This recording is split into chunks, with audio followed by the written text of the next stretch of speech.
All right, let's talk about anger. It's got to be one of the most misunderstood emotions we have. Honestly, it's probably one of the most feared, too. From the time we're kids, we're basically taught that anger is bad. It's destructive, something you gotta keep a lid on. But what if that's not the whole story? What if we've got it all wrong? I mean, this quote from Mark Twain just sums up how we usually see it, right? We think of anger as this poison we're holding inside, just eating away at us. And look, we've all seen what unchecked rage can do. It feels dangerous, because it can be. And that is the big question we're diving into here. We're going to challenge this whole idea that anger is the villain of the story. What if we could see it in a totally different light? What if anger is actually a misunderstood ally trying to help us? Now, because we're so scared of anger and we don't really get what it's for, most of us fall into one of two camps, two really unhealthy patterns for dealing with it when we feel that temperature rising. So on one side, you've got the erupters. These are the folks who just let it all out, right? Anger takes the driver's seat and it comes out as aggression, blaming everybody else. And on the other side, you have the stuffers who just push it down, deny it, pretend it's not there. But here's the thing. Both of those strategies come with a pretty hefty price tag. So this next part is maybe the most important piece of the whole puzzle. It's the key to having a healthier relationship with anger, and it's this crucial distinction. We have to separate the feeling of anger from the action we take because of it. They are not, I repeat, not the same thing. Let's start with a new definition, shall we? Anger itself isn't good or bad. It's neutral. It's just data. Think of it like the check engine light on your car's dashboard. The light isn't the problem, right? It's just a signal, an alert that something needs your attention. Maybe a boundary was crossed or an injustice just happened. And this is that core difference right here. Anger is the internal signal. It's that jolt of energy, the heat you feel in your chest. Aggression, though, that's an external behavior. It's a conscious or unconscious choice to cause harm. Yelling, intimidating, you name it. You can feel anger, pure, valid anger, without ever choosing aggression. And then we've got a third player on the field, hostility. Now, this isn't just a quick flash of emotion. This is a whole mindset. It's a cynical, resentful way of looking at the world, where you're constantly mistrusting people. It's like the fertile soil where anger and aggression can just grow and grow. Okay, so to really get what's going on when we feel that flash of anger, we've got to look beneath the waves.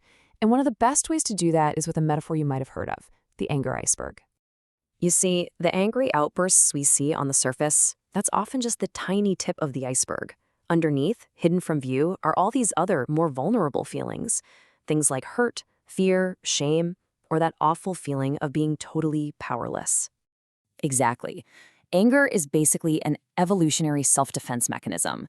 It's a powerful surge of energy that feels a whole lot safer than the vulnerability of feeling hurt or scared.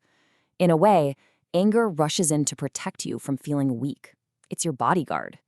Okay, so if anger is a protective signal, what happens when we treat it like it's a disease? What is the actual tangible cost of being a stuffer and constantly pushing it down?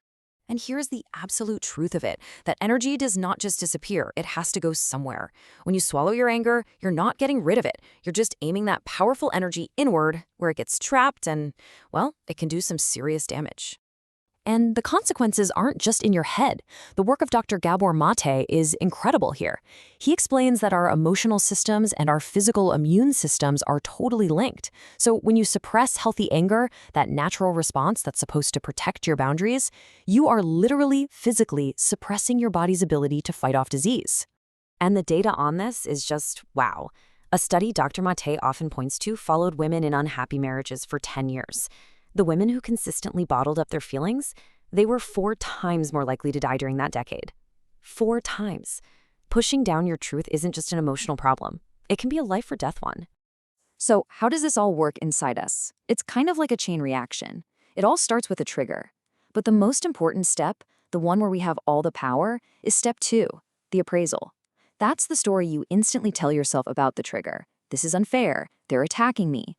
That story is what flips the switch on the body's alarm system and creates the urge to act. So, if we can learn to get in there and work with this process, instead of just letting it run us, how do we finally reframe anger? How do we turn it from an enemy into a powerful ally? This is what healthy anger is all about. It's not about destruction. It is a vital boundary defense. Think of it as your emotional immune system. Its job is to protect you, to stand up and say, hey, no, you've crossed a line. So if you only take one single thing away from all of this, let it be this. Say it with me. Anger is information. Aggression is behavior.